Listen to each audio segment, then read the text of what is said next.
everyone, and welcome. I am Charles Darwin, English naturalist and geologist, and I am a part of the Explorers Club, who, as you can tell from this gentlemanly gentleman, are building a statue to honor their most famous explorer. But we have to go to race to find the next great thing. And in this race I will be up against Nikola Tesla, Amelia Earhart, Huang Wei-hong, and Gregory Rasputin.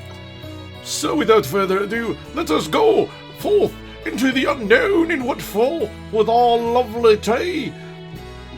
Good tea. And go forth, we could go to the golden drylands or the opulent jungle. Well, clearly, we're going to the jungle because that sounds so very much more exciting. The air was fresh and tasted of salt as I arrived at the docks. We had a little time before the ship would be ready, so if I saw there was anything I could do. A rich foreigner named Sir Dare Ilimijed arrived at the docks. He explained that he originated from the area of our upcoming expedition before coming to England with a crew. He had achieved the respect of the city folk and requested that I find his wife and accompany her to London. I accepted this man, for he offered to pay me. He nodded thankfully and wished us luck on our expedition. And so we set forth across the ocean, of which there was a very small one, and ended up in an area of the unknown. After weeks of nasty food and seasickness, quiet, Watson! Quiet, Uranus! A shoreline rose from the morning mist. The foreign landscape beckoned us to explore. We refilled our water. Even though I was assured that we would not need it, I would make sure we were prepared, and began our expedition. Thankfully, the well-to-do foreigner had indicated the location of his former village on the map. I was curious to see if we could find his beloved there. And so, I thought it best for us to make it to this hilltop, so that we would perhaps see what we could see of the surrounding land. And there it is. My sanity dipped a little bit, for I was unused to being in the rough terrain after many years in good old England. But, without waiting further, I descended into the jungle, whereupon I discovered a shrine. We arrived at the majestic structure, seemingly a holy shrine to the inhabitants of the region. All manner of plant life grew towards the sun. Grand stairs led up to an enormous doorway. We found some sticks planted. What are you screaming about, Philip? Relax. Someone had put ghastly human heads on a sharp stick, their mouths sewn shut as if to silence them. I entered the shrine. We arrived at what seemed to be a treasure chamber. We quietly looked around the majestic hall. I held my breath as we discovered an ancient altar in the center. It had a golden skull and a golden vase. I took them. The treasure will be mine. There's a blinding flash, and then all was quiet. Something took them away. All references to these people and land have disappeared as well. I am sure the natives will be understanding. And so, I continued on to see if I might find the beloved. A chilling sight. It was as if something had sucked up the inhabitants of his village, and now there was not a man, woman, or child around. There was signs of a fight, but the attacker was nowhere nearby. I searched, but didn't find anything of use. Unfortunate. I drink a bottle of whiskey, and it helps me keep my sanity. However, an abomination! It is here. It is deadly. It is clearly tough. But we will not be deterred. For, if nothing else, I have a gun. Point blank it! Kaboom! But now I have a feeling focusing on some foresight and defense would be in our best interest.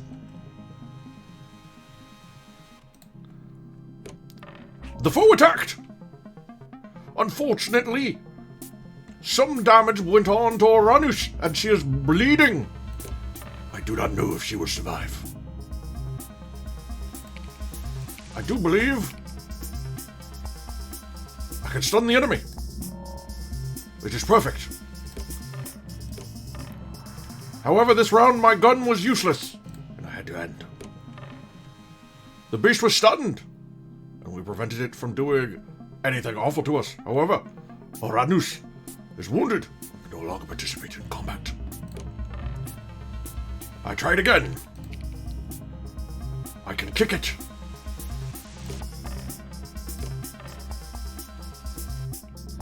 Very well. Kick away. And of course, my handy blunderbuss. However, the beast still stood before us. Drast! He bit me. I am wounded, and I do not know if I will live to see the end of day. But, fortunately, my blunderbuss! And we defeated the abomination. We took its meat, just in case that we might part with it later. After that brief panic, I had another bit of whiskey. We are unfortunately wounded, but there is nothing I can do about it at this time. In the distance I spotted something relieving, though. Some butterflies. In the wilderness, it was nearly impossible to prevent an injury from becoming infected. Uranus' Emmy's wound had begun to fester and secrete an astonishing degree of pus. I'm sorry. I do not know if we can help you. But we must move on. Another shrine. Excellent. But thanks to Philippe's quick work and his ability to not be a fuckwit, I promoted him, which made him slightly burlier. Which is very good. We have arrived at another majestic structure. Seemingly a holy shrine to the inhabitants. They were covered in ornate engravings, and the portal that led inside emitted an eerie chill. There were more human heads and sticks sewn shut. I thought it was impressive, and there were some more things to participate with. I left our water behind. For we didn't need it, we were not in a desert. And thus it was fine.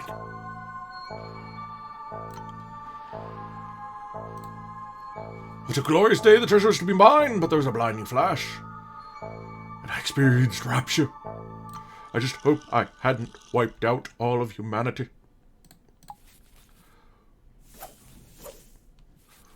We used the last of our machetes. We still do not see the end. I had another swath of whiskey so that I could keep my sanity up in these trying times. Oh, we found it! That which we set forth to see. The Golden Pyramid! We survived the expedition! And though we had not found the woman, the wife, she had disappeared, surely through no act of my own. But enough of that. We enter the pyramid. After weeks of traveling, euphoria overcame me. I knew the name Charles Darwin would be synonymous with victory.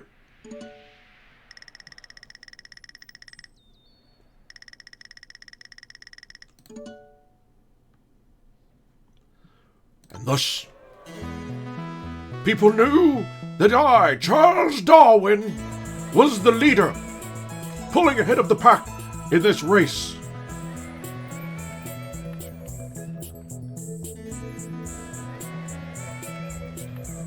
And traveling through the jungle, I learned how to better traverse it.